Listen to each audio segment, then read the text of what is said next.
Mr. Chair, Acting Chair, I move that the meeting. Pick up sound. Let's call the meeting over. Okay, do you want to explain why we're starting kind of at unorthodox? Sure, I'm not sure I was paying that much attention when you talked to me. We have two people sick, and so I believe Lori is going to. I'm going to shorten here, so I just said. You're the most tenured. And so if anyone has any thank you notes, I'll collect those afterwards. If you have any hate mail, you can give it to me. Okay. So shall we go down the agenda? Is that what Sure. you like to do? Do you want to come up here? Would that be easier for you? Then if Mr. Collins arrives, we'll cross that bridge when we come to it.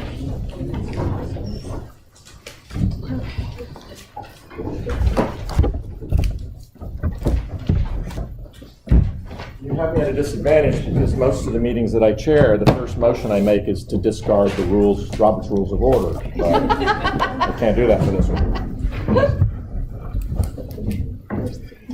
Okay, so do we have any public speakers today?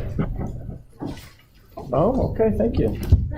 I believe, ladies and gentlemen, you have copies of the minutes in front of you. Would you like to look those over quickly? And if there are any, yes? Acting Chair, I can see me. Oh, do we not have any minutes?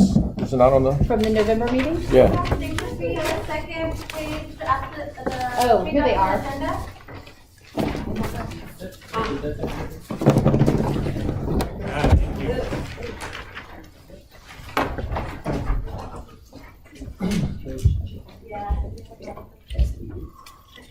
Okay, any glaring errors? Anybody would like to make any corrections? If not, perhaps we can have a motion to accept. One second? Seconded? All in favor? Aye. Okay. These are all public art items. Okay, so we have voting agenda items. They're all public art, which is one of my favorite things to discuss. So we have up first, recommend Julia Ousley for Walnut Hill Recreation Center Public Art, and I believe, are you going to speak to that? No, the Public Art Committee Vice Chair, Katrina Abrams, will give the report today. Okay, thank you. Hello, good afternoon.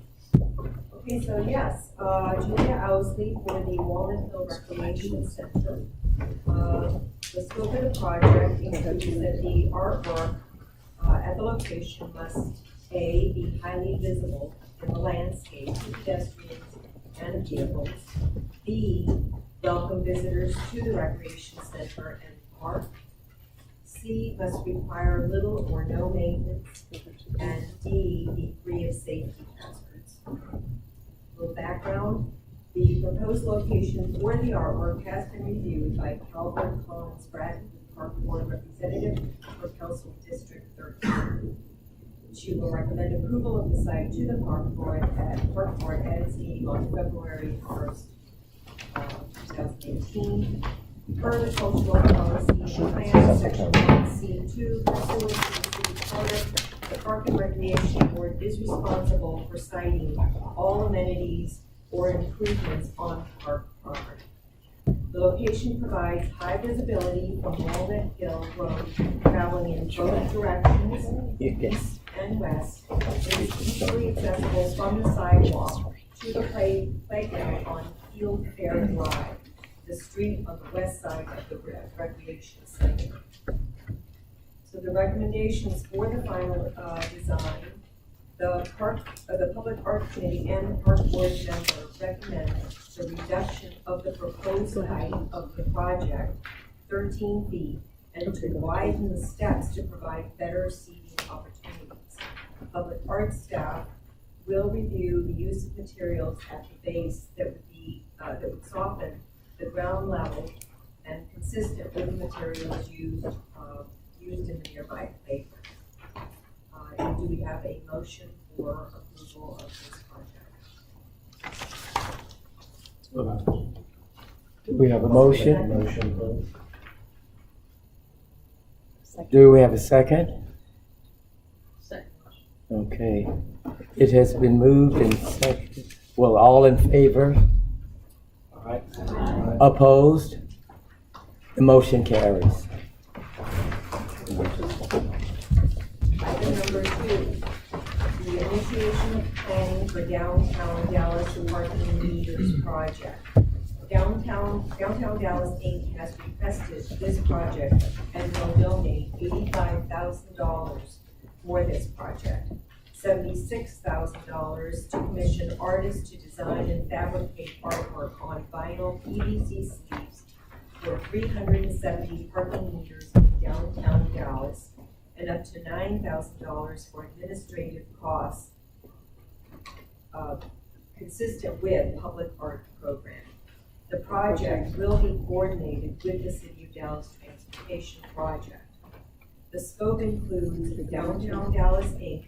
proposes to commission artists for designs to be fabricated on vinyl and installed on PVC sleeves for installation on parking meters by the Dallas Police Department.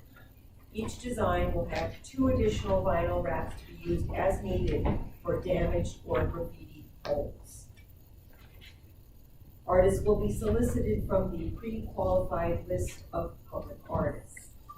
The installation locations will be in phase 1, 1300 block to the 2200 block of Main Almond Commerce, so approximately 220 meters. Phase 2 will include southeast downtown, so that includes the farmers market, city hall, city lab, high school. And that is approximately 100 meters.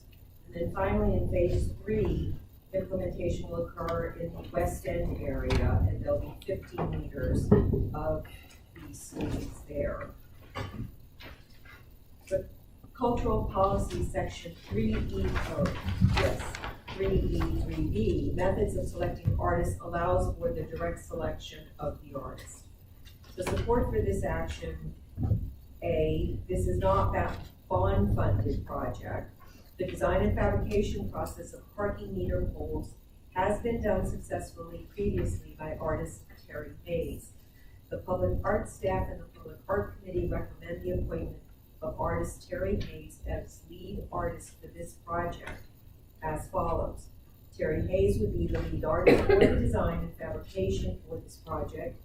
He would mentor 2 to 3 additional artists chosen from the pre-qualified emerging artists list. Emerging artists would benefit from his experience with the previous parking meter project and his extensive artistic experience. And then finally, Terry Hayes would serve as a voting member of the selection panel to recommend 2 to 3 artists to design and fabricate parking meter poles for installation in the above mentioned downtown Dallas areas. Are there any questions? Yes. Do you know approximately how much the artist will be paid? Okay.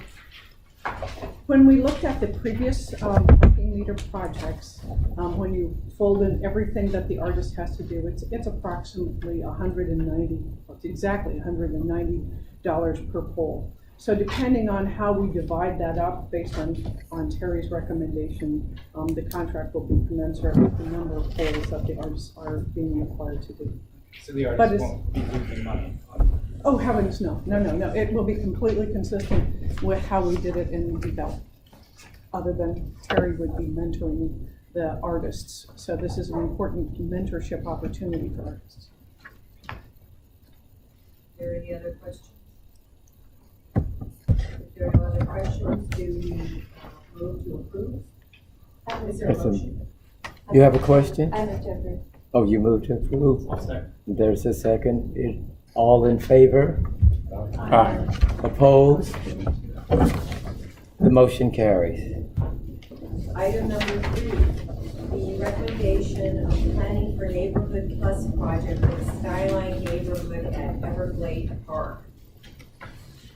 The initial neighborhood meetings included an orientation to public art held at the Buckner Terrace Neighborhood Association meeting in September of 2017.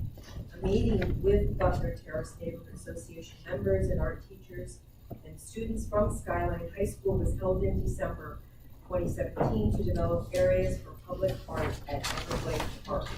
The next steps include community members, Skyline art teachers, planning and urban design staff will meet with public art staff to identify preferred preferred locations for public art at Everglade Park. The site will be reviewed for approval by the Park and Recreation Board in February of 2018.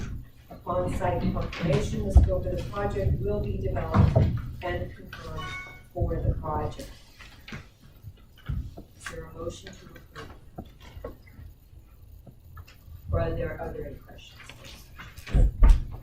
Yes. Aye. Did somebody make a motion already? No. No. I kind of backed up and asked Okay. if there were any questions, but I had myself. There's a motion, is there a second?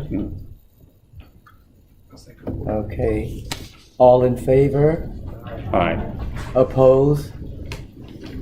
Okay, the motion carries. The Oh. fourth item is a recommended design change for West Dallas Veterans Tribute Project. The recommendation is our design changes to the plaza for Eliseo Garcia's proposal for the West Dallas site. Based on the West Dallas Veterans Committee review of safety issues with public art staff, their proposal is to change the plaza design from a three-tiered elevation to a flat design with no steps or ramp, to address the elevation change and safety, accessibility, and costs.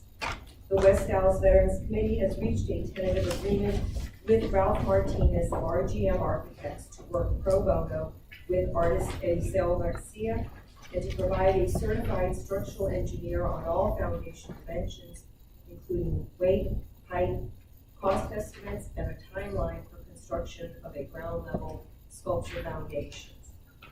All drawings and permits will be approved by the appropriate City of Dallas departments before any work on the plaza is started. The West Dallas Veterans Committee will be responsible for fundraising to pay for materials, labor, and any other above ground or below ground construction costs associated with enhancements of the plaza. The following are groups or local businesses that have offered financial or material support for the plaza: Trinity Groves, DMAHL, HMK Properties, Oddfellows, they're doing public landscaping, Encore, and Vecinos Unidos. The committee plans to begin fundraising events as soon as possible. The installation of the project will be determined by the fundraising timeline for the foundation. Are there any questions? And just to be clear, DMAHL is Dallas Mexican American Historical Heritage, yeah, which is a very important part on this. If there are no questions, is there a motion to approve? Second. Okay, all in favor, say aye. Aye. Opposed? The motion carries. Okay, let's move on to the briefings and starting off with the director's report. Great, thank you, and thanks for stepping in. Yeah, sorry. I can't believe it's been 2 months since we last met, and it's been very, very busy. So this is a long report, but just jump in. I'll stop at the end of each section, and we can discuss. Can everybody hear me? Okay. The first good news, and I know many of you all, right when we went through the City Performance Hall name being changed to the Moody Fund, okay, well, when do the arts groups get their money is the first question. And so we've made really good progress on this. But just to remind everybody, and since I know there's a lot of new faces on the commission, the Moody Fund for the Arts, and when you see MFA, it's not Masters of Fine Arts in this case, it's Moody Fund. It was established, it will be a $10 million endowment to support OCA arts organizations with budgets less than $1 million. So there's a really great arts organization, but they're not already going through the due diligence process with Charlotte and her team. That's the first step. And this is, the City Performance Hall was renamed for the Moody's after they gave their amazing gift. And I want you all to save the date for Monday, February the 26th, when that will become official, and it should be a very memorable evening. So I hope you can join us. But it's very important to understand that this fund is absolutely critical funding in the Dallas arts ecosystem, and they do have a lot more flexibility than we as a city arts agency sometimes has. Despite our best wishes, we are not well suited to fund things, and my favorite example are artist in residencies, where another organization has an idea and they want an artist and it's not really defined. Remember, we buy artistic services for the citizens of Dallas. That's a tough one. Travel, food, things that a lot of times organizations do. The city of Dallas is not a good funder for those kinds of things. They're very worthy projects. This fund has some more flexibility. It also has a lot of controls in place. But just to kind of recap what this fund can fund: commissions of original works and artistic collaborations, support for new works, innovative programs, and offsetting the rent and production costs at Moody Performance Hall. That was where we started. The great news is it also now has been expanded to skip a bullet, programs that create and deliver cultural experiences to all parts of Dallas. And that was direct feedback from this commission when we were going through this last spring. Programs, projects, and exhibitions that address important issues of cultural equity and community access to the arts. This was really important to the Moody's when they gave this gift. This is imbued in this fund. And then operating staff and marketing support for new initiatives. A lot of funders don't cover overhead. This fund does. It's not good enough to just do the new work. People need to know about it. And so we have that provision. Support for production costs. That's really soup to nuts. That's that broad category of everything it takes to make the magic happen. Capacity building, that's another important thing for these small arts organizations. So if you need to look at a ticketing system, or you need to look at getting a press kit together, we don't know yet what we're going to get, but again, it's appropriately broad. Hosting artist and residency programs I've talked about, and then other projects deemed important to the vibrancy of the arts in the city of Dallas. I think that is very broad language. Again, not sure what we're going to get, but the Moody's and AT&T Performing Arts Center is very, very involved in this. We wanted that kind of broad catch-all because this is in perpetuity. Yes, I'm sure these particular bullet points can and will evolve, but right now we left it. And I thank the commission at the time that blessed these. I literally copied this from the original packet, so nothing has changed. And then the only other caveat, which is always in anything the city of Dallas touches, is that programs and projects must take place in the city of Dallas, which is, I still get questions why that is, but hopefully it's self-explanatory to all of you. Questions? Okay, so thank you to everybody who might have put the word out. But this year, just to recap, we're going to be giving out $100,000 to be granted, which if you think about $1 million a year, the way the actuarials and the financial people built this is we're going to pay out a little bit extra the first couple of years and then play catch up. This fund should eventually fund about $350,000 to $400,000 a year. But this year we're a little bit over because it would only be $40,000, which it's a lot of work to put out a call for proposals for that amount of money. 2 information sessions were held last week. David went on Monday night and I went on Thursday morning, and they were amazingly well attended. I don't think anybody expected to have these kind of participation numbers. And John Spriggins stood up at South Dallas Cultural Center and welcomed the groups. And what was amazing to me is 2/3 of the people in the audience, it was their first time in the South Dallas Cultural Center, which I just still find kind of amazing. So, we always think everybody knows us, and that's not always the case. Now, some of those people were board members and volunteers, but so it was also just a great way to reconnect with these groups. So it's kind of unexpected. The applications will be open from February 20th to mid-March.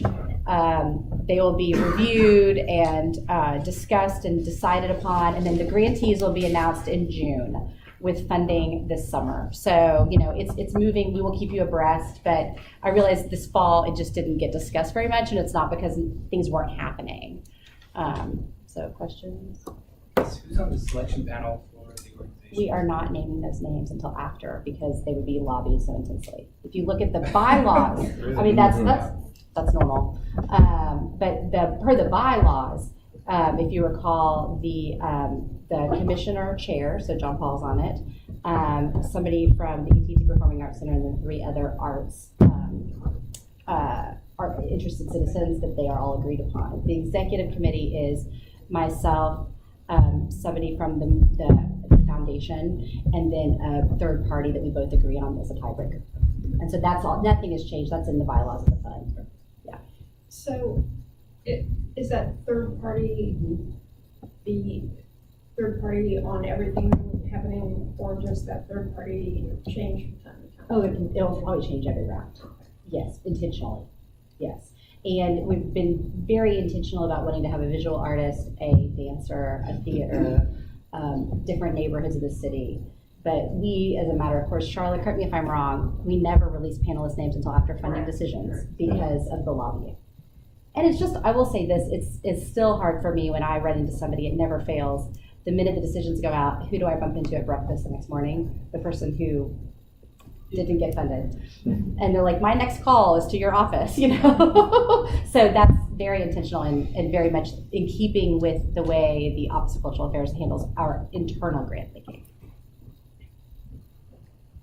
And to play catch up a little bit, how is OCA involved with the movie fund? What's the connection? So the only people that are eligible for this money are arts organizations that are already in our support framework. So when I say OCA supported arts organizations, a budget under $1 million, that means that typically they are probably special support or CPP, cultural projects.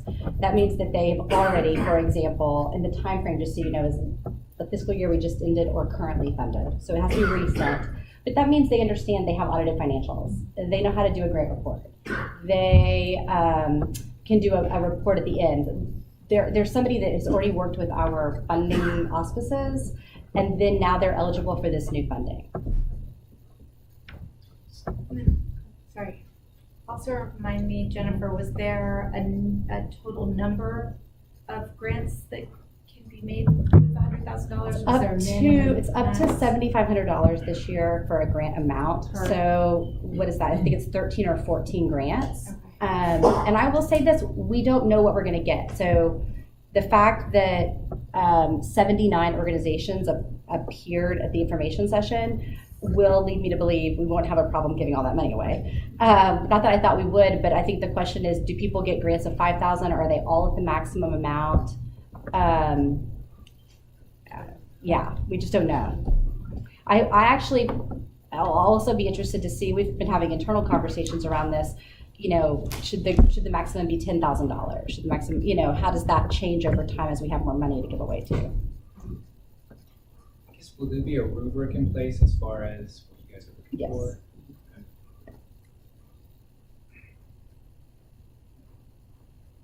Do that, sorry. And if you have groups also, that's the one thing I was gonna say, just make sure people, that's one reason why we're having this conversation, is as people are going through the process or dealing, I know the website, the AT&T Performing Arts Center people are here, the website's been built, the application will be live, but there will be hiccups on just the fundamental stuff.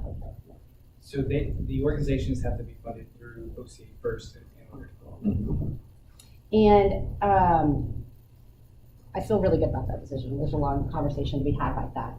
But I think it's it does keep some consistency in who's applying to this pot of city money. That's part of the control, right? Because we have groups that have not successfully funded grants. And if there was a backdoor into this fund, it would actually be more money for the groups that didn't necessarily make good on what we had committed. So we're not 100% on compliance yet, so among the arts organizations. Questions, comments? Okay, so I'm sure it has not been lost on you that since November, the fallout from Mr. Weinstein has reached the arts community in both nationally and in Dallas in particular. And I will just say personally, as a point of privilege, you know, I worked at Lincoln Center what feels like a lifetime ago, more than 10 years ago now. And if you had told me that James Levine, the music director of the Metropolitan Opera, who held that post since before I was born, would come down on something like this, and then Peter Martins, the head of the New York City Ballet as well, I would have told you you're crazy. Like, Lincoln Center, what? Like, so Dallas has had our own issues, and we have had lots of questions. Okay, well, what does the city do when the organizations that we fund and house and et cetera And so we've consulted with attorneys and looked at our contracts, and currently, for the organizations that we fund as third parties, it's actually a pretty straightforward relationship that we contract for artistic services as independent contractors. And I've pulled that section out of the contract. And I'm happy to read it. I never know how people want to be read a paragraph that dense, or if they want to read it themselves. But the key here is that they are completely independent, and I will say this, not only are they independent in matters of personnel, but they're also independent in matters of artistic, decisions, if you will. And we don't get into the way they set working hours, which is also a whole other realm of HR law. And we don't get into, they manage independently. And having talked with some of the organizations in town, I'm not going to name names, I think this problem, the way you manage personnel, we hear about the things that hit the press, right? Or we hear the scuttlebutt from, I know so-and-so and they're on the board and they're telling things they shouldn't be telling. At the end of the day, our role has been, and I'm sure it's going to be discussed, that we do not get involved in that level of management of an organization. And so right now the issue du jour is sexual harassment, but when it was, audit issues, that's where we can control in terms of what people can report. One incident I also heard about, an arts organization shared with me that they had a really wonderful employee, I think it was a she, 27 or 28, who made a joke that fell flat, it was inappropriate, should not have been said in the workforce. And that leader of the arts organization said to me, maybe I'm old fashioned, but I actually consider that incident to be a coaching opportunity. He goes, if it happens again, we've got issues. And this person was written up and it has been dealt with. But there were other people on their staff that were like, fire him, it's a aggressive workforce. And I think our whole world right now is grappling with these things. And I just said, again, like that's your business, and the OCA has had issues. We had a vendor working at a cultural center that is no longer on a current project because we felt like something that we didn't want to be part of was occurring. So again, we're managing our personnel. We work closely with the HR department at the city on that, but we expect the same from our partners. And this is what this clause is. I have several thoughts about this, Yeah. but first a question. Mm-hmm. Is this topic generally of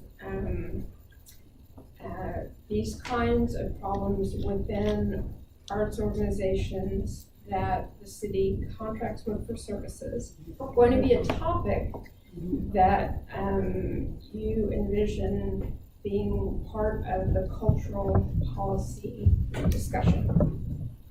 Well, I think where we're going more with it, and I mean, we're still building the plans, we're flying it, so it could change. I'm hoping to the feedback is, I think as this touches issues of equity and power, there is no question that the cultural plan is gathering a lot of data and telling a very compelling story that our organizations in general are not meeting some of the diversity goals that the city's been pretty clear about. And insofar as whether it's management or board, we can make huge strides on that front. And as those issues tend to impact the way sexual harassment has been dealt with, I think that's probably more the angle. You were on that call a couple Mondays ago. And I think there's text that's in the next slide that is actually in our facilities contracts that talks about a lawful and safe. They must create a lawful and safe environment. Yeah. So there is some. I mean, if something were to really get bad, we do have some contracts. Where I think in the cultural policy, and I was there for the last round of cultural policy, there's that whole section of vision and mission and values in the beginning where we set forward what the mission and values of things like equity and gender equality, whatever the topic is, and we can embed that in that.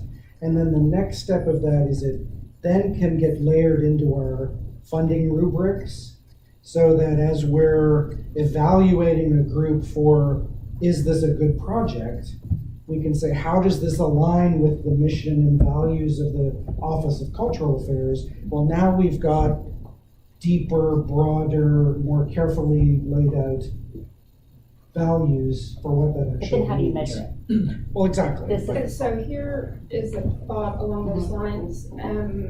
You know how city contracts stipulate that oftentimes a certain percentage be awarded Percentage, to, percentage, yeah, to subcontractors so that the overall representation reflects the city, et cetera. One thing that seemed to me just in general, without targeting any specific organization, is the absence of a clear path for people who want to come forward, and a clear path that provides some freedom, some guarantee that they wouldn't be hurt by retaliation or something like that. And that also provides, frankly, that the funding that the city extends to its partners is not going to organizations which might conceal problems behind a wall that we don't ever learn about. So to me, I think it'd be really great if whether it's in the cultural policy or in the contract language or something, that there is an opportunity for us to elevate the values, the broad general values, down into contract language. So this is a perfect segue. The only model that I think has gotten far enough in Dallas so far, I don't know if anyone was able to attend from this group, was this Chicago Theater Standards, and they spent 2 years in Chicago looking in their theater community of how do we address some of these issues. So if I'm an actress or an actor and I'm auditioning and I feel like something untoward has happened, who do I tell? Like, it's the old casting couch thing. And they spent a long time, and it's not just the sexual harassment issues, it was issues of work schedule, our meals being served. Apparently in some of these theaters, Chicago has a dynamic small theater scene too, by the way, y'all, like really, really vital. So if they're grappling with this, we all should. But there were things like, do I have to buy my own costume or not? Because that's money out of the hands of an actor or actress that's working 2 or 3 jobs. So it was a whole set of standards about creating equity.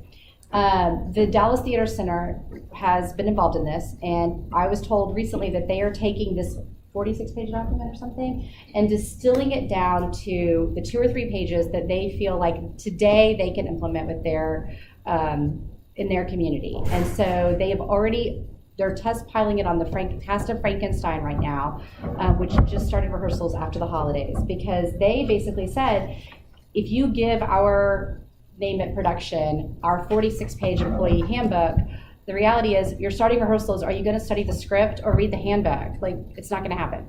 And it's the chain of command. If there's an issue, who do I tell? If I'm the tech, who do I tell? If I'm in the company, who do I tell? If I'm, and so they are working on it. And I think that this is probably one of the best comps right now. To be frank, we have not gotten there. You know what I mean? In terms of what does that then mean for every other organization that we fund? And so, but this is where the arts industry is right now, and I think we're kind of watching and trying to feel. The other, Karamia is hosting a 4-part series, Women Speak, Men Listen. It starts tomorrow night, and 2 of the events are at our cultural centers. So we're trying to be helpful. This is more of a letting people share experiences. And then the Dallas Cultural Advocacy Coalition is approaching it, I think, kind of differently. It'll be interesting. More at the managerial level of understanding really what are the legal issues, what is harassment versus bad behavior, in terms of how power is perceived and used, how is it if the person works for me versus if they don't work for me. It's all of the legal HR stuff. And so Joanna is also going to be informing us on that. She said she's putting it together, and it's going to go for like the next 2 or 3 months. And so we're trying, and then the city attorney is looking at it. I don't know if we can get into the fact that people would discuss personnel issues with us. And so that's what I got to figure out. Well, Yeah. and here's the thing. I really think that it is a mistake to mix this in with a swirl of other HR type issues. Because no, we don't want to get into a discussion about, working overtime and that kind of That's stuff. the thing. This category is pretty well defined by the universe, right now. I think some of the things had they been pursued fully and openly and transparently, might have, worked themselves into a criminal case. Some might have become a civil case. But this is beyond, I think, making someone, buy their own uniform or work overtime. Oh, I know, no, It's no, just this kind of thing. It's just that, I'm sorry, the Chicago Theater Standards dealt with all of those things. They clearly dealt with sexual harassment and what happens if there's nudity in a scene, and what happens, because it does start to touch. So it was a 46-page document that dealt with the whole host. We are most interested, obviously, in the stuff you're discussing.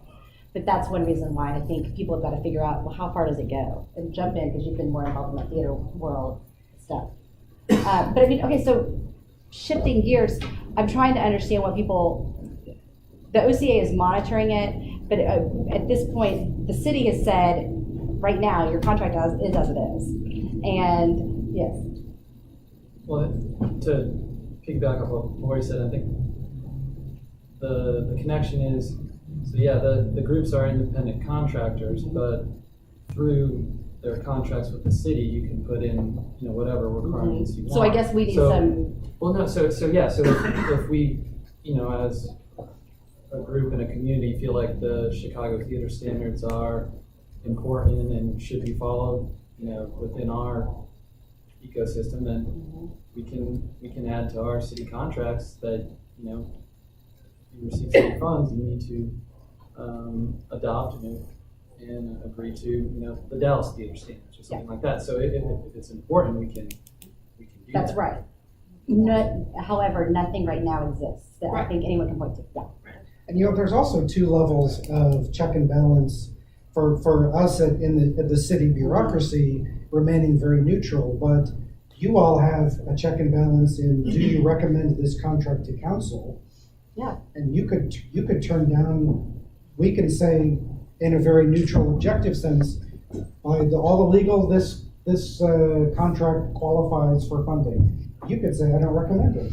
And likewise, council could turn it back for that same reason if there was an organization that was obviously not meeting.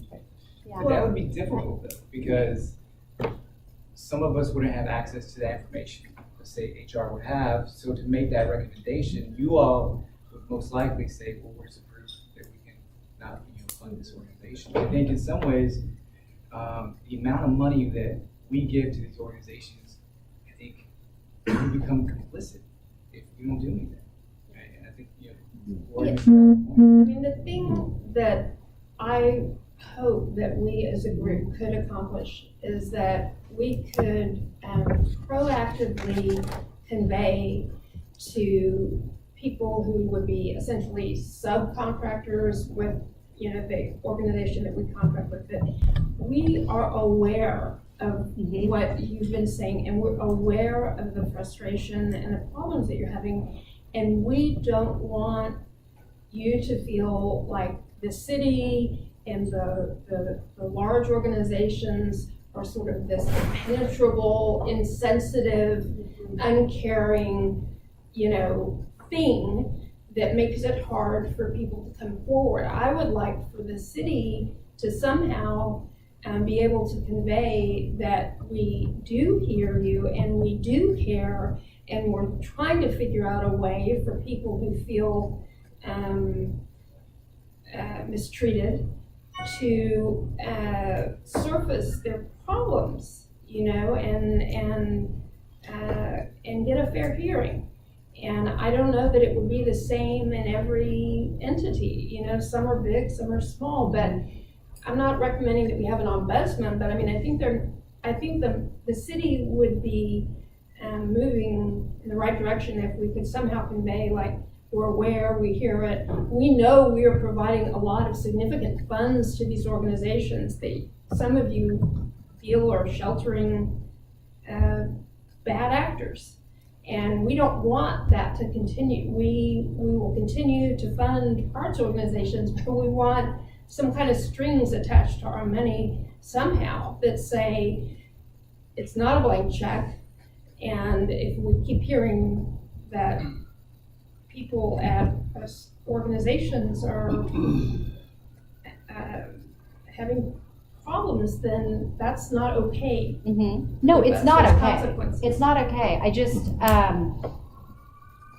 my first thought was a lot of these organizations are in city-owned buildings, and their support is the fact that they are occupying. So they're just, I think we have to also operate in the realm of reality, and nothing that the city can do. I mean, at the end of the day, people, I'm still digesting, but I mean, we're not going to evict, name an organization because of, so it's more about do we provide a whistleblower hotline? Do we provide a Some kind of forum? transparency. It's something, I mean, that's where I need to platform. kind of, What would be the next step if we did want to inject our policy into the contract? the city attorney, I think, is the next to say, but we really wanted to just kind of get to the starting place. And then I think also we have not done an exhaustive, we've had obviously other things going on.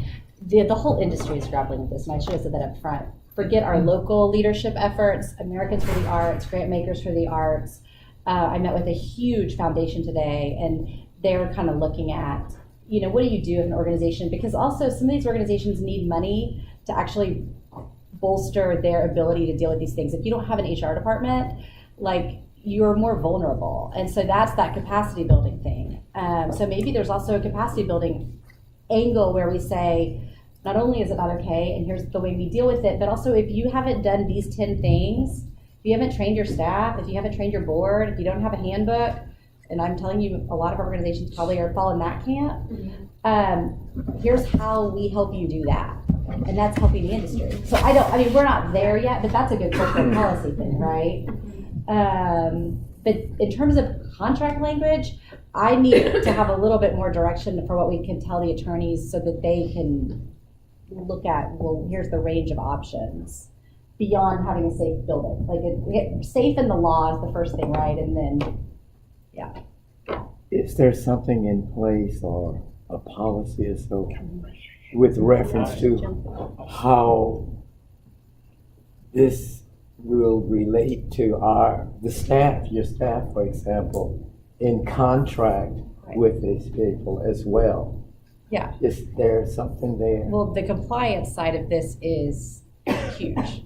And so, every single rule and requirement that we have, and Charlotte, speak up since you get the monthly reports, we're already struggling with our little team to stay on top of the compliance for everything else. So, and then I will say a lot of arts organizations have said, it's a fine line between when does a personnel matter become an issue of artistic integrity. Yeah. So not only is there a rumor about somebody, but I don't really like their art, or it's political against somebody else. And the minute you start meddling in managerial decisions of an organization, there's other issues of integrity that become real. And so that's one reason why this independence has always been. Hey, I just want to add, I think because there isn't a standard, that we have a great opportunity as OCA and the standard in the city of Dallas to make a move here that would push the dial in the right direction. I totally agree. And I don't see why. I think there's great value in making all organizations articulate their policies and procedures. And that's something that is scalable. So if you have an organization with 5 employees or 50, if you can't articulate that procedure, you shouldn't be funded. Yeah, if you don't have a chain of command for how somebody raises an issue, that's a great, that's like, do you have it or do you not, right? It's measurable. And you can score that. Yes. Yeah, is that something we can implement in the next That's a good funding point. cycle? Yeah. I'm looking at Charlotte because she knows that scheduling.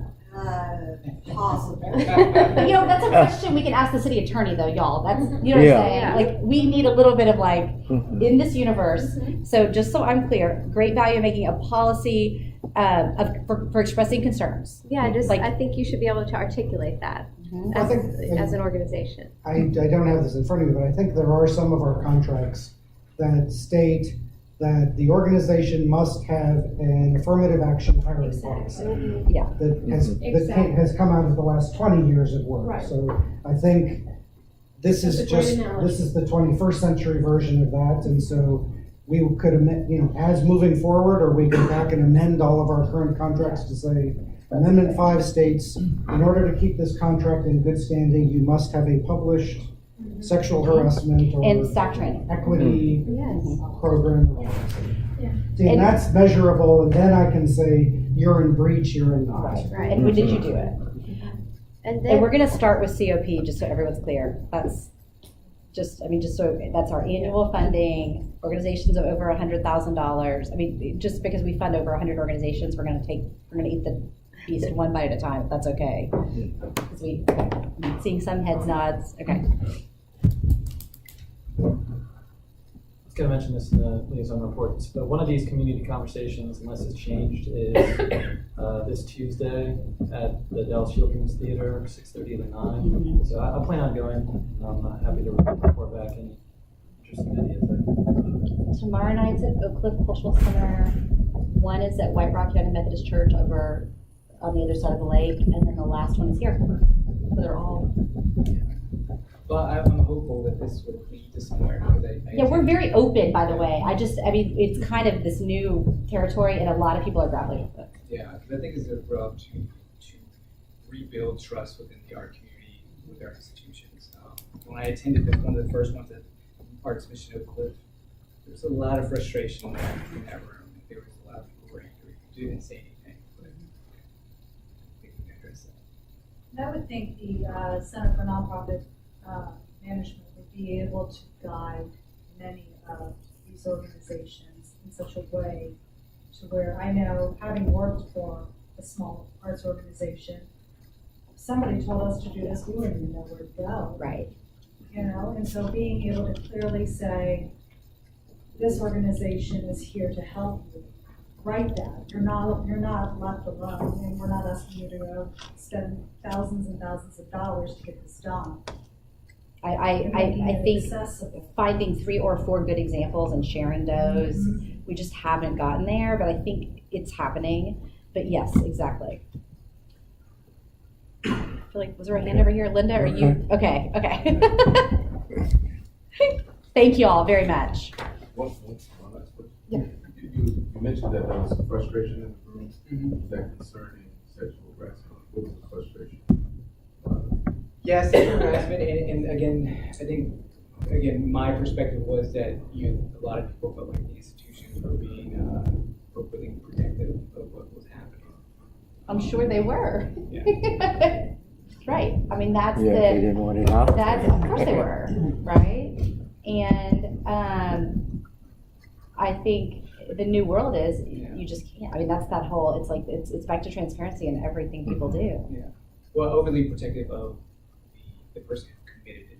Oh, I'm sorry. I thought you meant just reputational risk generally. Well, I mean that too. Yeah, that's what I thought you meant. can I ask a follow-up question? So if you have to, this is just a thought exercise, I guess. If you have to articulate your policies and procedures in chain of command, would it then be reasonable if someone violated that and wasn't transparent, that we could actually go back and say, it wasn't enough that you had a policy, but we know now that you violated the policy, so it's also a violation of our funding contract? Is that true? Can we do that? I am not an attorney. Making big asks today. I am not an attorney, and I'm not close enough to the situations that have occurred. And I've talked to management, but again, I've read in the press. Affirmative action? What? Because we have that affirmative action policy. We have goals, and some organizations hit them, and some organizations don't. But it's also not more than 10 points of their 100-point rubric, which we're looking at. And I mean, I'll say it straight up, like we've been measuring this stuff since the 90s, and clearly what we're doing in the large arts organizations is not enough. I'm seeing some heads nod. I mean, stay tuned until April when that becomes more, but. Is this something allocations will take up as far as maybe changing the rubric? Yeah, the cultural policy is gonna take it up, the cultural policy. And then allocations will be playing with that new playbook. Because I will tell you, as an artist and having worked in nonprofit, there is no one to go to. And it's not criminal, because nothing happened, but you are uncomfortable. And you can't go to your board president because the executive director deals with the board president and the board, and otherwise you have 4 other people in your office to deal with. There is an. Well, I think that's exactly why it's really incumbent upon the city to change the culture, because we know that's the case. And we know that the people who feel aggrieved, really, as a practical matter, they don't have recourse. And the city as a funder is sort of the only counterbalance to those points, Well, we don't want to be judged. Commissioner Valderas is right. Like, at some point, are you complicit? I mean, or are you? Yes, so we got to figure out what is the official. And also, I don't want to get into he said, she said. So that's that whole. I mean, and I am not an attorney, so I'm way out of my depth. But you know what I mean? I mean, good times. Okay. Okay. So now on to Confederate monuments.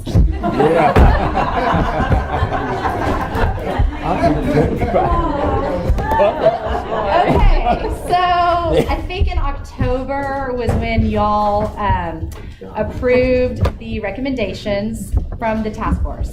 And we went and briefed City Council on November 1st on all 11 recommendations. Thank you again for y'all's support on that. And it's the classic, you brief and you can't know everything. And so it wasn't like, take it to council, we're gonna vote up or down. It was, okay, city staff, go off, and now the real work begins, if you will, on some of this. And the good news is a lot of these things actually were, especially on the Parks Department's part, were already in process. So just to kind of bring you guys up to speed, Kay and Lynn and the public art team, we have not been sitting around eating bonbons. And they have been looking at each of these 11 recommendations, and we kind of divvied them up among which department owns them. And on the two big monuments that need to find new homes for Alone, we have been doing site visits and due diligence around which organizations really can take these. Sometimes a person in an organization thinks you can, or the staff wants it, but the board doesn't. We've had that happen. We did 2 visits, really 3 visits, to different institutions on those loans. And then on the Fair Park whole bucket of work, that's the recommendation that was saying there's a whole story that has not been told at Fair Park. In 1936, when we told the history of Texas, here, share with you, Mr. Okay. A lot was left out. So, okay, starting with what's there, and then where would we add, what needs to be added. Everyone I've talked to at City Hall on this, the issue there will ultimately also be an issue of cost. We have not been given a budget for that work, and that could be a $500,000 project, that could be a $5 million project, because the minute you start recontextualizing something like Fair Park, where do you go? So this one, we're starting with a tour on all of the understanding what's there and needs signage, but also understanding what stories have not been told. The landmarks issues and constraints are huge, both at Fair Park, but as well as Pioneer Plaza and Cemetery with the monument in front of the convention center.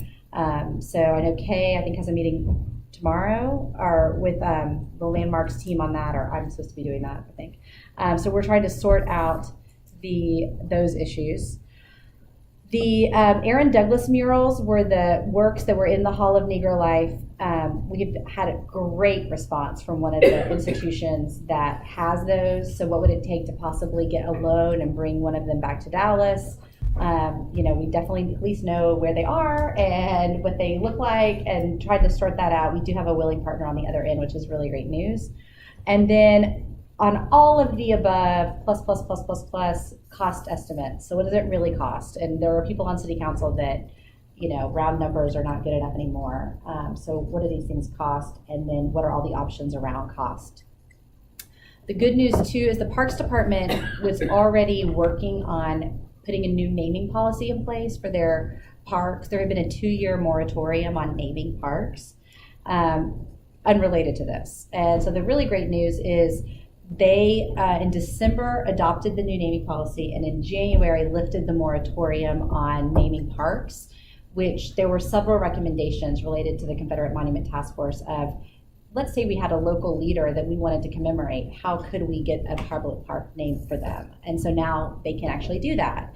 And the Parks Department has already dealt with Robert E. Lee Park being renamed, and they are proposing 3 or 4 different options to rename the Confederate Cemetery in Fair Park. So On the Parks Department ones, they're moving. And then, I didn't put this on here, but as an aside, as it relates to parks, the plaque or commemoration for the horrific lynching of Alan Brooks at Maine and Ackerd is across the street from Pegasus Plaza Park, which is a Parks Department. And so the Parks Department is taking that one up. And there's actually a grant, again, thank you Downtown Dallas Inc., to help do contextual signage for several major parks in downtown. There's a lot of untold history that needs to be told, and so that will be probably taken up in that work. But I did not know this. You can only apply for a historic marker once a year on November 15th for the state of Texas. We clearly missed that deadline this year, so I know. So there's all these also little, that one is probably the cheapest of all of them, but the next time you can apply for a historic marker is next November 15th. So, I mean, it's just, but again, Parks owns that. It's on their radar. So all to say, this will be taken to council for another briefing on February 28th. And the big bucket of work that doesn't really relate to Office of Cultural Affairs is around street naming. And, you know, the task force was very clear in their recommendations, and we need direction from council. Do you want to rename these streets? Do you not? And so a little bit of it is some of this briefing will go back and forth with council on things like street naming. We have a policy for how you rename streets. Do we want to rename or not? You know, and so that's a little bit of what February 28th will have to ultimately get to. Questions? Sorry. Yes, as one who served on the Confederate Monument Task Force. On Aaron Douglas Yes. mural, were you talking to them about a loan or purchase? Yeah. Yes. Other questions? Okay. One question. Has there been any discussion about, I know the task force recommendation was to potentially find a permanent home. Has there been any discussion, or is right now A it's permanent just home for what? for the monuments and creating help me out on this one. So we talked about, a racial healing possibility similar to the Holocaust Museum. So both of the monuments were to find a long-term loan with a North Texas institution where they could be contextualized. And so that's the purview we've been working on. However, Lynn and Kay have also had inquiries that we didn't seek out from out-of-state entities. And so, we answer the phone, whoever calls kind of thing, but yeah. Is there anything I should add, Kay? Well, just back to the landmark. Yeah. And we did review this as a part of the task force, but the Confederate monument is in a protected zone under Dallas landmark jurisdiction. There is a procedure if you want to make a change, but it's a long procedure through the Landmarks Commission. The reality of finding a new location for that, even if we involve the original donors, is extremely important. Yes. On the briefing on the 28th of February, what all do you see is going to be in that briefing? We are going to go, just like the previous one, recommendation by recommendation. So what was the recommendation? What's been accomplished, or what decision does staff need to move forward? And so where we got kind of stuck last time is around costs. So we've done substantial work about what this would cost on some of this stuff. And then also we didn't know the last time we had a recommendation to put the monuments on a long-term loan with a private institution, not on public land, but we didn't know which institution. So we will have a staff recommendation on February 28th. And all that's coming from your team? For the most part. Yeah. Okay. You're not gonna share that with the board? Pardon? You're not gonna share that with us? I can't. I mean, it's literally like we had a call earlier this week, and it's. I hate to say, it's like, are you still interested? We haven't met since the holidays. Are you sure you still want this? And then we did share. Kay and Lynn have put together what are all the responsibilities of a loan? Okay, so it's a bronze statue. It's $7,000 to $10,000 a year of maintenance. The industry standard is that the host institution pays for that. You said you were going to build fences and properly secure this thing. Are you still good for that? What kind of base does it need? Have you checked your height restrictions? Have you, I mean, it's, yeah, I mean, it really is now, at least the good news is that we're actually having conversations that are at that level, right? Rather than, God, no, I don't want that thing, or yes, I definitely want it, but I, don't have any idea what it entails. Because we had some of those too. For the landmarks outside the convention center, the Confederate money, do the landmark issues make it more difficult to, Kay said it makes it hard, it's probably not going to go somewhere else, but is that keeping it from being removed? Yes. I mean, no, it can be, anything can be changed, but that one is really harried, and Kay, correct me if I'm wrong, but it's a protected entire area, but the statue has nothing to do with the cemetery in terms of like, that monument is not on top of graves or anything. Is that what you're asking? What I'm trying to figure out is, are we saying that it can't be removed? No, I mean, Mark Doty said it can be removed. It can be removed. Yes, and he's the head of historic preservation for the city. It can be removed. It does have to go through a landmark process. Right. Because it's within the zone of a landmark district, which is called Pioneer Cemetery, right? And there's an ordinance from 2002. So the task force recommendation was to remove it and find a long-term home for it.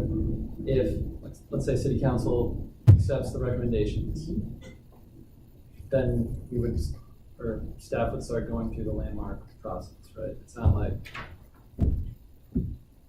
So, no, I mean, the issue is so there's a lot of different ways you can remove a statue. And that one in particular, given its size and the willingness of people to borrow, to take it on loan. And I'll say this because it was said at city council briefing. I mean, there was a council member that was like, pull a backhoe up and rip it out. What does it cost? Right. Right? So that's where you start. And then there's kind of every other permutation of, do you bring a special crane in to take each statue off and find a new home for them? And well, if you're doing that, you would probably then also go through a full restoration process to. Okay. You see what I'm saying? Yeah. No, I just wasn't clear on Yeah. whether the landmark issues were trumping. Now, I did not know, I mean, I probably missed it, but this whole issue of there being an ordinance is, I think, it was new information to me in this latest round of due diligence, and we need to address that. So to Mr. Hornbuckle's point, we have a meeting before the 28th, so will you give us a brief update Yes. of what you're going to recommend to Yes. council at the next meeting? That works. Yes. Spoiler. Yeah. What? No, it'll be a spoiler, yeah. And the other thing too is like I said, I'm not really that involved in some of the park stuff or the street stuff, so it'll be the ones that y'all were briefed on originally. You know what I mean? Definitely. Okay, Arts Month. So April is always Arts Month in Dallas, and I say always. Last year was the first year it was expanded to be a month, and previously it was a week. So it used to be the second week in April, I think. And really, just kind of interesting point of fact, it all grew out of the Dallas Art Fair, and then it's grown around that. Please save the date. We had a great press conference last year. It's just very rare that the OCA gets to be the focus point of the city press conferences, which are usually held on Wednesdays because that's when council's in, and they're usually at lunch. And this one is set for March 28th. So that'll be kind of our preview for the whole month event. And it was great last year. And so we're working on booking artists, and it's a good time that council and the mayor are there shining a spotlight on arts. And then this is the draft, just to kind of give you a layout of how the month looks. And last year, Easter fell right in the middle. And this year, Easter is the very first day, so it'll probably officially start on the 2nd, and then Passover finishes the following Saturday. The Festival of Ideas is, they always have an arts theme. I think they do 3 themes a year, and there's always one around arts. Several of the artists that we work closely with are chaired last year's idea that's getting worked out. But that's that first weekend. Then the Mayor's Creative Conversation, which is held at the Moody, is going to be a focused conversation on a major update for the cultural plan, because we will have finished the community engagement phase by then. Then the Dallas Arts Fair kicks off later that week. And the Arts District Block Party is going to be, that's that all-day free, last year it held like 20,000 people, she estimated, over the course of the day, that Saturday afternoon. The Arts Advocacy Day is held here, and DACAC organizes that. There is an ask out to a keynote, and we're having some trouble getting an affirmative, but we're working on that. And so that's usually a really fun day to kind of hear from somebody from outside of Dallas, but also talking about our own issues and topics. Then Earth Day Texas happens at Fair Park. It's the largest Earth Day celebration in the country now, and they have done an arts component each year.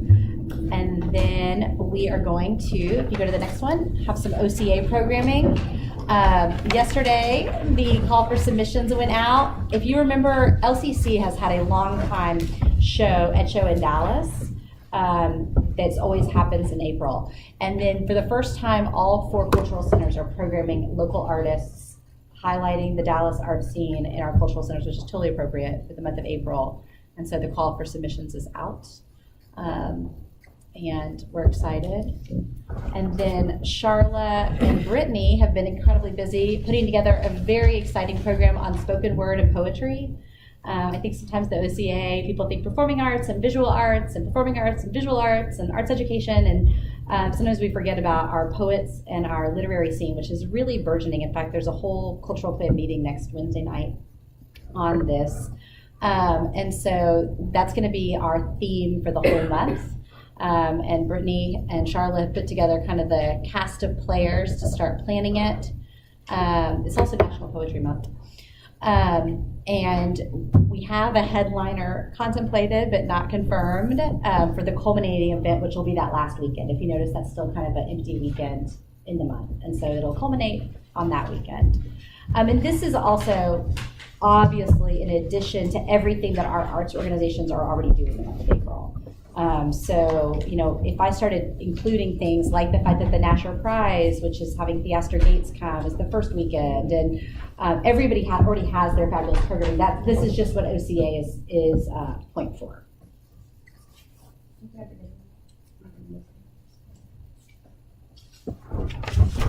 Please make, if you have visual artists in your contact list, make sure to point them to the Art 214 page, which is on all 4 of the cultural centers page. It's shaping up to be a very cool. It's actually one exhibit that will be in 4 places, not simultaneously. It will be the art that is submitted will be divided up in 4 places. So you could be a normal patron of the bathhouse and get into the exhibit itself. So this cross-pollination of both audiences and artists is, I think, has some really great potential. And really a new way of working for our cultural centers and our team and et cetera. Okay, Arts District Cultural Venues Organizational Change. It's a long title, but this is something we've been working through. Our long-term manager at the Meyerson, Les Studdard, who I'm sure you all remember, retired. And so he has moved on into, as he said, working for his new supervisor, his wife of 50 plus years. And so Russell Dyer from the Moody Performance Hall is now the interim GM over Arts District Cultural Venues. And those for us are the Moody and the Meyerson. And this does have some real potential for our team. Just if you look at kind of the sizes of the teams, there's lots of similarity. They share a caterer in Culinaire Catering. The Meyerson, the Symphony does programming at the Moody. the groups go back and forth. And so I'm very hopeful that there may be some more synergies there as he digs in. It all kind of has taken place since the holidays. So this is, literally as we're moving.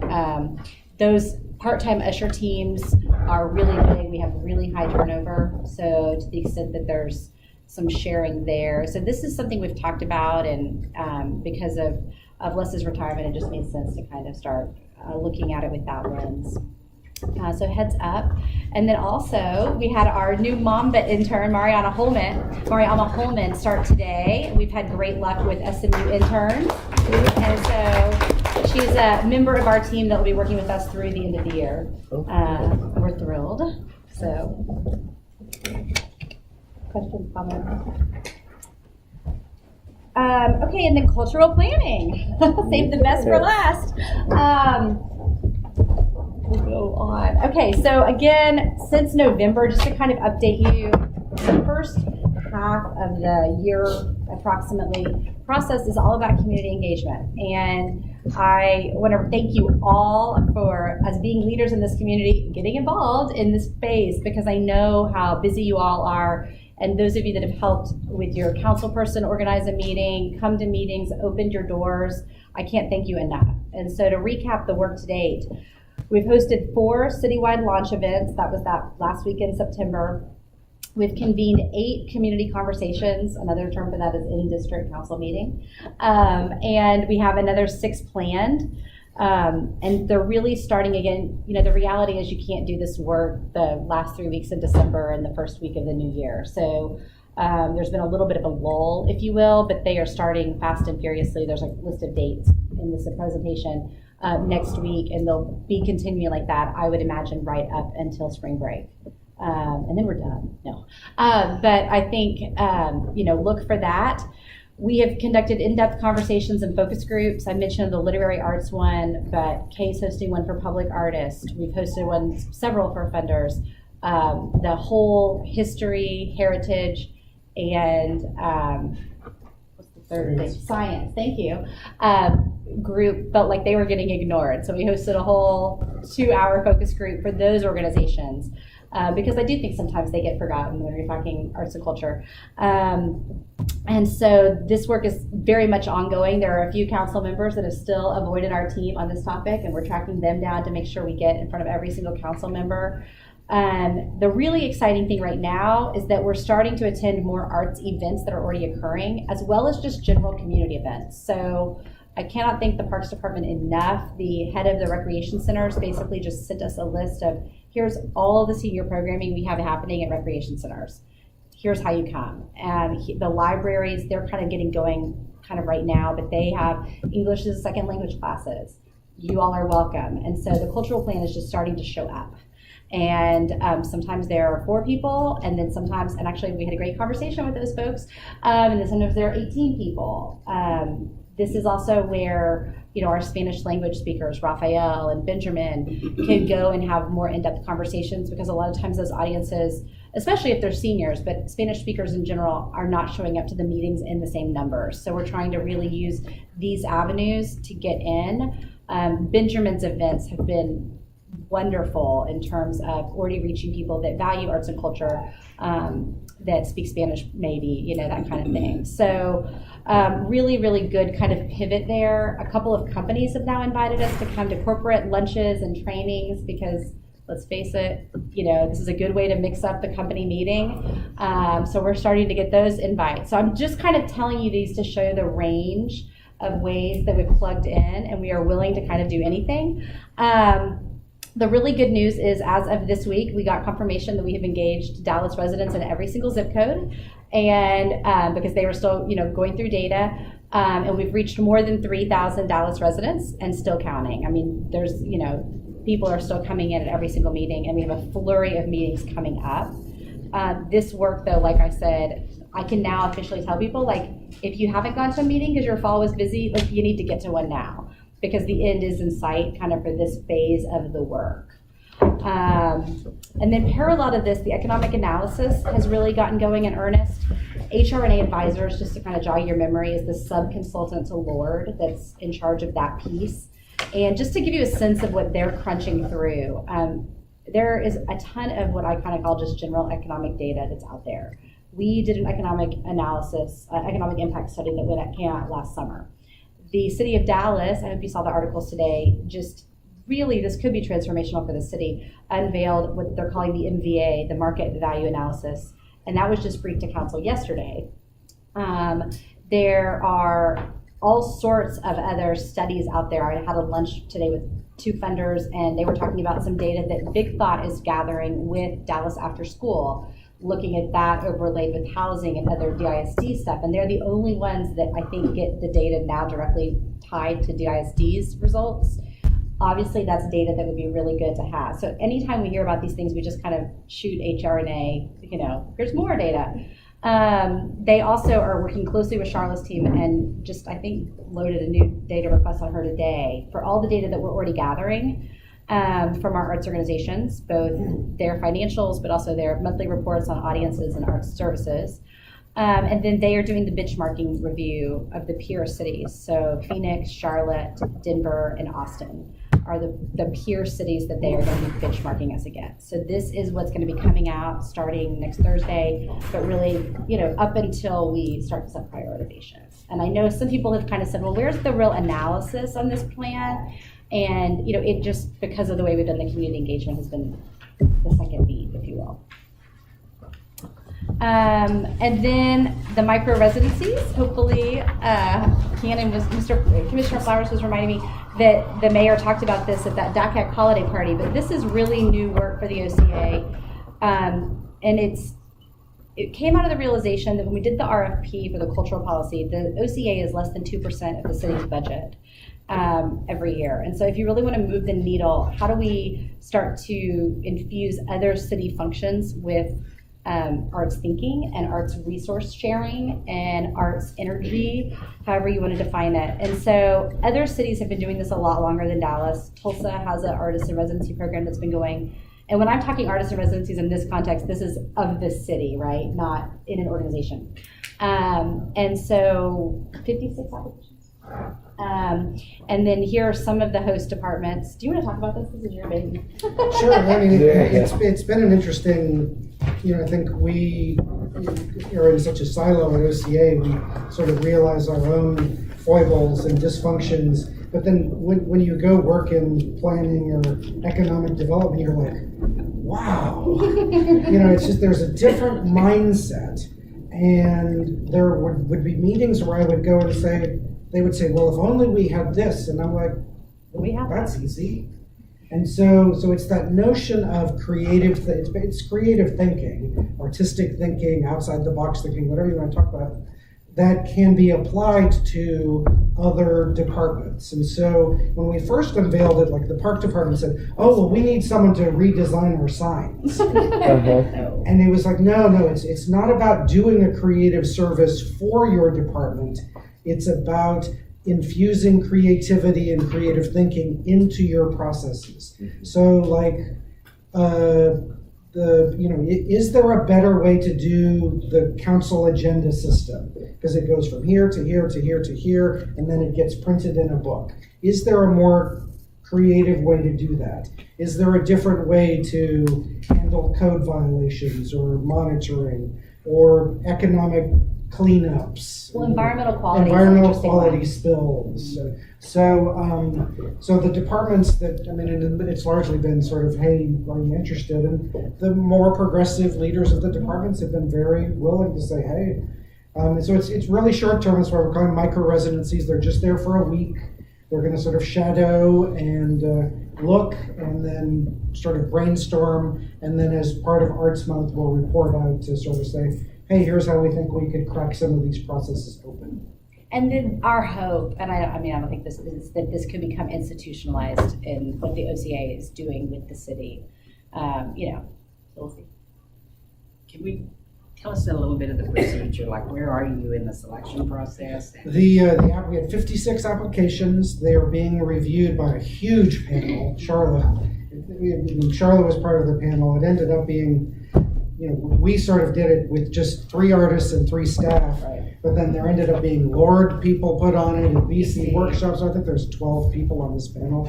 So we're all rating, we'll winnow it down to 10 finalists, and then those 10 finalists in a sort of Shark Tank sort of way will get to meet with the participating departments and actually do a question and answer back and forth brainstorming about what does the agenda department do, and so back and forth, and so then those 10 will come back in a sort of audition process and sort of give short proposals to the departments, and then we'll find who's the best fit for the. When do you see that part happen?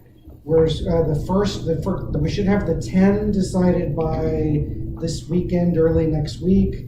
They'll be notified. Then later in the month, we'll do the question and answer, and then they'll have about 2 weeks to come back to the table with their presentations. So mid-February, we should have everyone announced. Is there another major metro area that has done this? Austin and Tulsa. And what kind of those are the two. What kind of feedback have we gotten from them? I think the Austin one is very well established, and I think, depending on the project, and I can't even remember, I think theirs was in sanitation. It can be very fun, and I think the artists also feel like it's a huge career boost to the artists that get to do this kind of thing, because your work can live on in it's almost like public art, right? If it gets adopted into the practice of how the city operates. I think it sounds wonderful. It has sort of a softness to it, though. What do you think the most compelling reason is to do something like this? But for us, just selfishly, I think it gets OCA and what we do infused into the rest of city government. And so we get better known and better appreciated for what we do as both a department and what we do in terms of supporting the creative economy in the rest of the city. So when we're talking about the quality of life in a city, that the arts and creative thinking and supporting a creative economy is one of those things like streets. And I also think there is an opportunity for resource sharing. Senior programming, everybody wants more senior programming. If it's already getting resources put against it with parks or libraries, can we match make our artists or arts organizations? You know what? You know who does that really well? This group right here. Let me introduce y'all. Because I do think senior programming is a very obvious one, but I do think some of the Welcoming Communities initiative, which is huge, and I've gotten to know the new head of that department, but given our struggles as a country to address immigration, the cities are leading on that. And one of the easiest ways to make people feel welcome is arts and culture. And so, I'd love to build some connective tissue, for example, there. I think it'll take a lot longer on, the water department or some of these big, I don't think, we're not talking to fire and police, are we? Because some of those, we kind of went around and around. I mean, we got to kind of walk before we run, but the Welcoming Communities one, I was not the first person she met with, but it's such a natural, and they're a new department. So it's just helping us be more effective so people aren't duplicating. And the one that you always hear about is the black box theaters and the libraries. And how do we really, and we are making progress, and I was so excited to get to report that, but that's because Marty at the Bathhouse has built the relationships at some of those libraries. Or even like the fundamental principle of public art, that if you're going to build something, build it beautifully, build it with something beautiful imbued into it.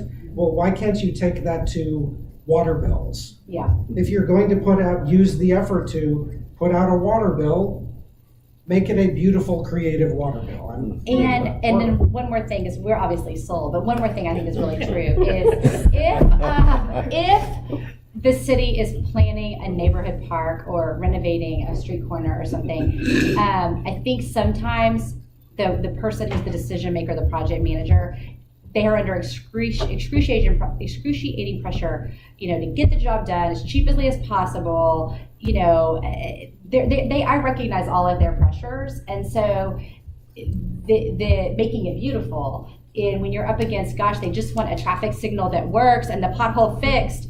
And I don't discount that. But I think also making sure that they are thinking, okay, but how do I do this such that it really stands up over the test of time to create quality of life?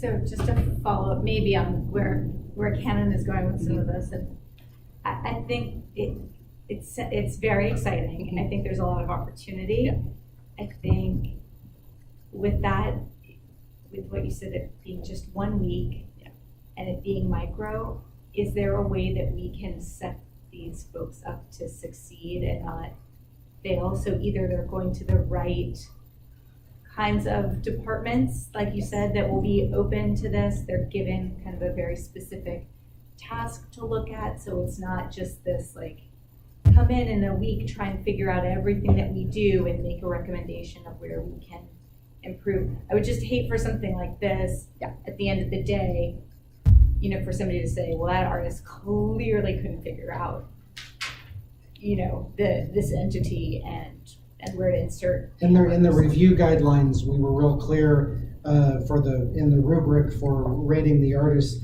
that being able to think clearly, work well with others, work with people who are different than them was as important as are they a brilliant artist. And well, and then the same should go for the the department too. And right? so the Which flip I'm side is almost more worried about. If 3 organizations department. shake out is the place that you would actually put an artist for 6 months, that is as important as this. Yeah. Right? So which organizations are the best given everything? It's not even a judgment call. But if we come out with the 8 or 10 organizations and we say, gosh, these organizations ate this up, they need an artist for 6 months, that's okay. Some organizations not ready, now's not the time, wouldn't it fit? No harm, no foul. We only invested a week. Can you give us an example? I mean, the water bill. Oh, my favorite one is we board up houses all the time all over the city. Yeah. Why is it plain plywood? That's my favorite too. That's my favorite one. Oh. And I think from an economic aspect, you're welcoming communities. We can build on that. Yeah. Outside this room is where those arguments are important. So. And I did have a major funder in town say to me, I'm kind of sick of great design also always being in a 1 mile radius. And I thought, okay, we can work with that because, okay, so what does that mean then for housing or some of the more routine services, right? What do you mean by great design? Is that parking meters that are really exciting in other neighborhoods? Some people have pointed out we need bike racks for all of the bikes in town. You know? So, but then also does that become transportation, you know?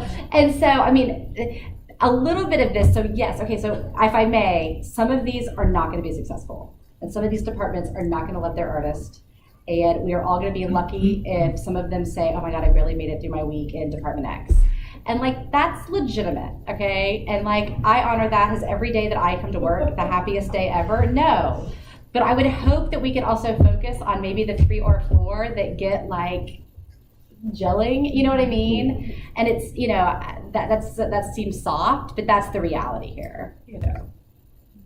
And the other thing too is I'm very hopeful that there's, you know, $10,000 ideas, $100,000 ideas, $500,000, you know, because some of them it'll be interesting to see like how low the hanging fruit is. I don't know.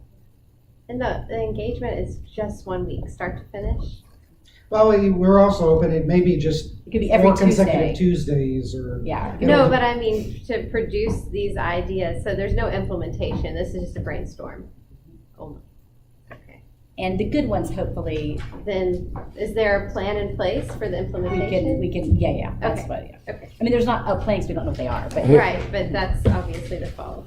And it's important to also realize that this is an experiment we're doing as part of the cultural plan. So the information and feedback that we get from this helps our consultants guide what their recommendations are for us in the cultural plan. So that's the actual impetus and funding from the cultural plan. I like it.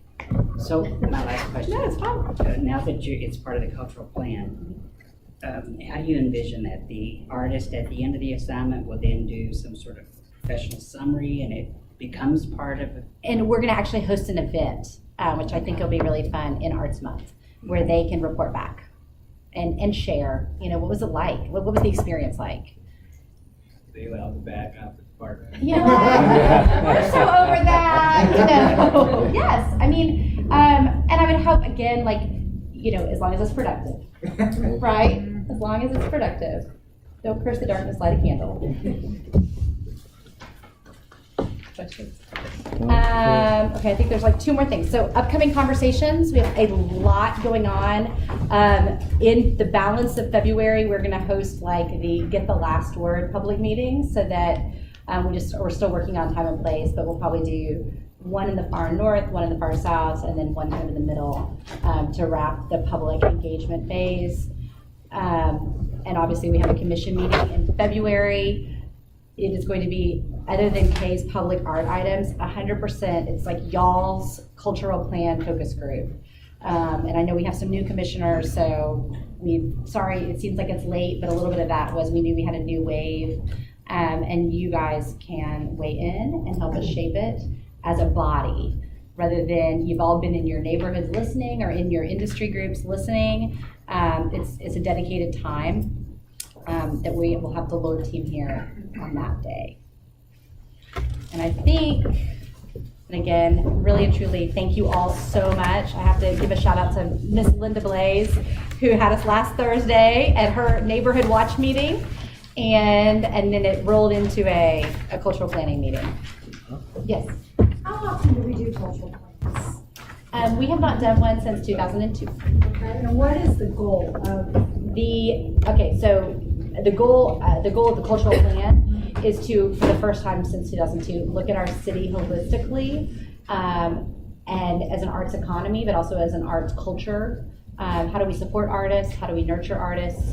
And then do planning. So what are the priorities that we're hearing from citizens, arts organizations, artists, politicians, the economy, and help us dictate our priorities around investment and spending and things like, nurturing certain behaviors or not. But it all culminates in a new cultural policy, which is really like our playbook for our department. It becomes city code. And some of it is soft. It's interesting, when we hear the soft thing. Some of it is soft, but then it's got to be. No, you're right. I mean, it's soft, but then how does that become a metric that can be measured, and how does that relate to the things that we're hearing? Yes.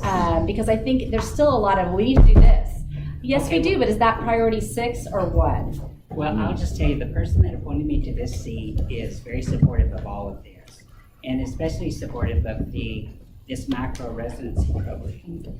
But I've got to also provide a strong enough argument that you can have that conversation, right? With people who are going to size it up against the police department and all this other stuff. So I'm just trying to build a very by all compelling means, case. yeah. It's also a point in history where we can start to change some paradigms. One of the things Jennifer and I have been talking about a lot is, the push for for many, many years has been more cultural centers and more neighborhoods. And so you identify the need, but not necessarily the process. Because one of the things these seniors were like, I don't need a cultural center here, I just need a bus to downtown. Mm-hmm. So is it more expensive to build 10 more buildings, or to have 10 free shuttle buses that operate? Yeah. And is DISD participating in this at all? It's really funny. We were trying to set up Commissioner Hornbuckle and I have been dealing with the scheduling issue. We had someone get sick, but yes. Okay. And the other issue too that's getting kind of more and more interesting is the realm of players in this thing is getting bigger and bigger and bigger. The transit issues, I had no idea how often they were going to get cited as barriers, and that's a lot of these things. We can identify the problem. I'm not sure we're going to solve that, but it then informs the new plan for that. And it's a really great point in history. This is why I'm bringing this up, because I don't have to tell you guys, there's been a tremendous amount of change in the city, and we're kind of the first ones out the gate after this market value analysis, but there's a transit plan, an economic development plan, a housing plan, and so in some ways we are also kind of priming the pump for not only showing that you can do community engagement like this, but also that we want to share broadly and flag an issue for us, and when you come across it, how can we work together? And so the economic development in particular, just if people can think about how do you include arts in those projects, it's a win. And I think that concludes my report. Y'all have been so helpful. Just so I'm clear, because without, obviously we will keep you guys abreast on the contract issues and the Confederate monuments. I didn't remember Confederate monuments, so that February meeting is going to be a very abbreviated agenda because we need to save time for cultural plan. Are there any other really hot, other than things will come up, but those are the two big things that I heard. Yeah, that meeting, I want to preserve time for cultural plan, so. Okay, are there any liaison reports at this time? We'll do that quickly. Anyone has a... No liaison reports? Okay. Okay, then are there any more announcements to be? No announcements? Just have one question. Yes. A couple weeks ago in the Dallas Morning News, there was a big story on the Kalita Office. Oh, yes. Where does our commission fall in that? Because it seemed a lot about preservation. I was just curious. Okay, so it's our building, and we have a long-term contract with the theater center. And about 7 years ago, there was a master plan. And does everyone know what a master plan is? It looks at a building, but it's the whole site, it's the usage, it's historic preservation issues, it's budgeting, it's programming, it's kind of what the name implies, but I just want everyone to think as broadly as you can. A master plan done in 2011, I believe, that looked at that building, and it was because the theater center was getting the Wiley, right? And that master plan was never adopted by council. There's a group that would love to see that master plan adopted. There are some real concerns about the recommendations that were in that master plan. There's a reason why it was never adopted. And so there are a series of meetings between kind of, and I hate to simplify it, but the group that's like full steam ahead, take this building back to Frank Lloyd Wright's perfect vision, make this master plan, adopt it and implement it. And there's the group that's like, whoa, tap the brakes. We don't feel like in today, 2018, that master plan is really addressing, there are some deal breakers in it. And so they are trying to hash that out and see if we can resuscitate it. The other reality, and we have other master plans that also never got adopted by council, is of course, nobody that is on today's council was around back then. So, politically, we just need to kind of figure out, and we just passed a bond, and that was a $40 million recommendation. So if the city's expected to pay for it, we can pass it all we want, but there's not $40 million I can point to. So if not the city, then is there a third party that wants to raise money and champion that? Okay, then the meeting is adjourned. It's time.